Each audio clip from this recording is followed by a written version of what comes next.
Uwanja wa ndege wa kitaifa wa Dubai na hoteli maarufu ya Burj Al Arab vilipata uharibifu wakati wa mashambulizi ya kulipiza kisasi ya Iran yaliyofanyika usiku kucha na kusambaa katika mataifa ya Ghuba pamoja na Mashariki ya Kati kwa ujumla, yakifikia maeneo zaidi ya vituo na maslahi ya Marekani. Watu 4 walijeruhiwa katika uwanja wa ndege, ofisi ya habari ya Dubai ilisema mapema Jumapili.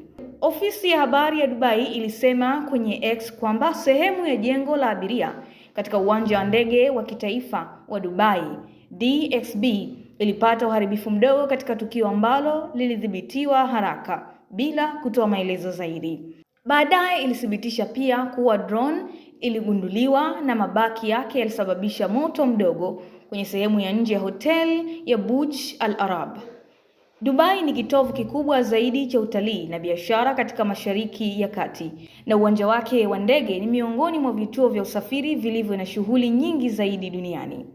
Hoteli ya Burj Al Arab kwa muda mrefu imekuwa mojawapo ya alama zaidi ya Emirate.